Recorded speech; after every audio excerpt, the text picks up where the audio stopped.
Okay, as Veterans Day is coming up, we are going to be looking at some of the branches of military and some of the things that happen. We're going to have a timeline. We're going to be, as we read, we're going to highlight a little bit in our booklet. Are we ready? Yes, ma'am. All right. Heroes of the USA. Have your highlighter out and follow along. Why do we celebrate Veterans Day? World War I was a huge war in the early 1900s. Over 65 million men in more than 8 nations fought in this war. World War I ended on November 11th, 1918. This day was called Armistice Day. Armistice is an agreement made by opposing sides in a war to stop fighting. It was a celebration of the war to end all wars. That's what they called World War I. They thought that if they could just fight that war, it would solve all of the problems and there would not be any more wars. So they called it the war to end all wars. And so there was a huge celebration. When it ended, it was a special day. So that's why they gave it a special name, and it is celebrated Armistice Day. In 1921, an unknown soldier from World War I was buried in Arlington National Cemetery in Virginia. The tomb of the unknown soldier became a place to show respect and thanks for Americans' veterans. A red poppy became a symbol of World War I because these red flowers bloomed on the worst battlefields during the war. Their color became a symbol of the blood spilled in the war. All right, so we're going to go back and highlight. We have Armistice Day. It's an agreement made by opposing sides in a war to stop fighting. That's what Armistice means, and that's why it's called Armistice Day, the day that they decided to call a truce, if you will.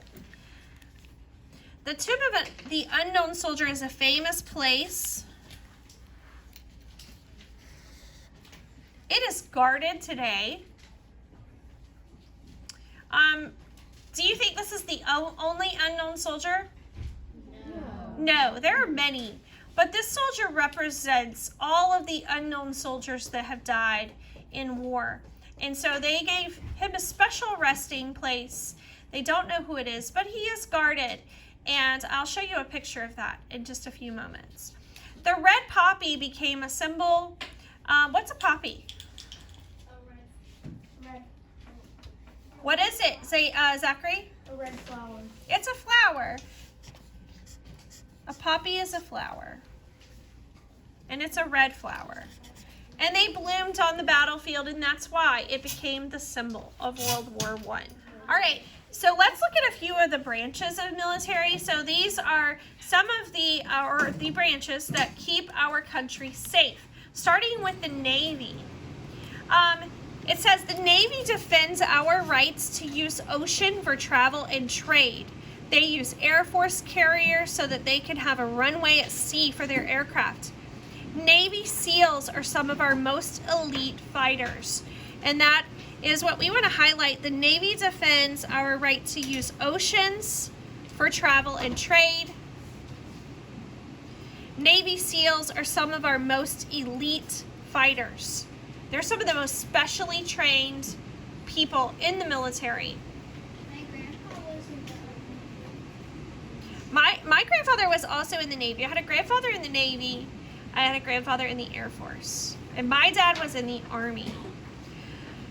So we do have a Navy base here, and we actually have an Air Force here. So probably a lot of your, if you are military, your family might be either Navy or Air Force. All right, let's look at Air Force. Air Force protects America in the air, space, and cyberspace.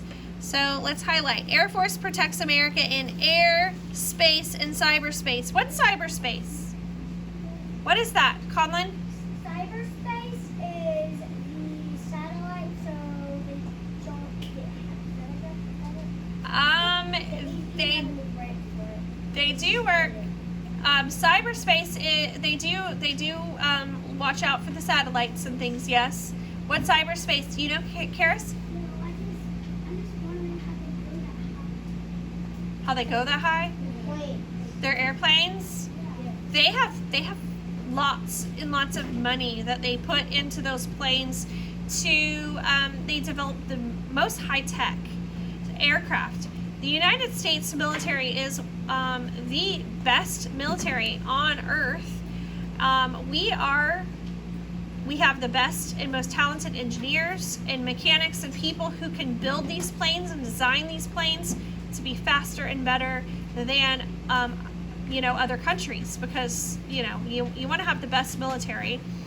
Cyberspace is actually the internet. So cyberspace is the internet. So they operate aircraft and helicopters because somebody has to watch over it, right? Make sure and keep an eye on things and make sure things aren't out of hand. They operate aircraft and helicopters. The Air Force provides air support during ground missions. So they also help when the Army is going in or the Navy is going in.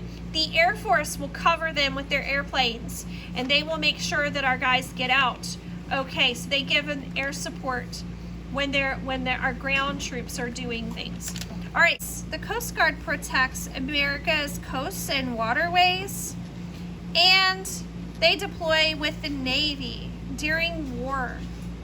So sometimes they do have to go away. Most of the Coast Guard stays pretty close to our coast. They guard our coast, but sometimes they do get deployed with the Navy and they have to go out to sea.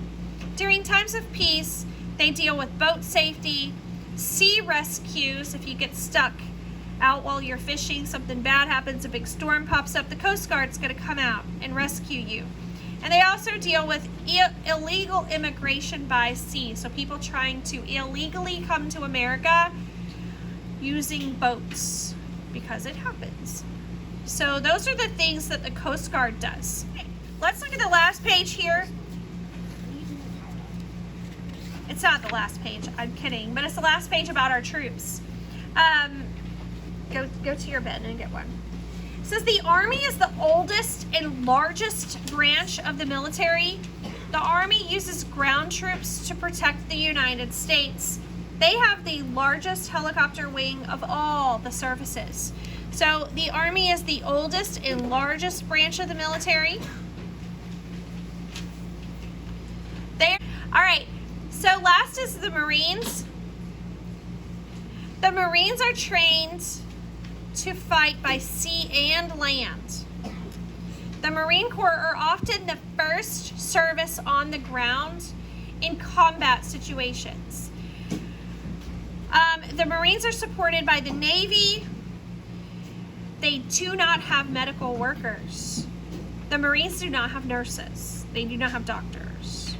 So they have to have the Navy doctors and nurses to go with them. The Marines are some pretty high trained people, kind of like the Navy SEALs. They're some pretty tough guys and girls. All right, so back to the top, because I think this should have been the last part. Veterans are people who served in the military in times of war and peace, or peace. So this is important because that's what we're celebrating on Wednesday. That's why you're out of school. You're not just getting a day off for no reason. We're actually celebrating the people who have served in the military in times of war or peace. They have all served in one of these branches: the Army, the Navy, the Coast Guard, the Marines, or the Air Force. So we will remember those and talk about them as we go this week. We have some coloring to do, so we have just a few minutes left today. So I'm going to stop reading so that we can color. Our poppy, what color should this be? Red. Red. All right. And I'll show you some colors of these uniforms so you can color your folks some of the correct colors in just a moment. Here's Navy. Here's Air Force.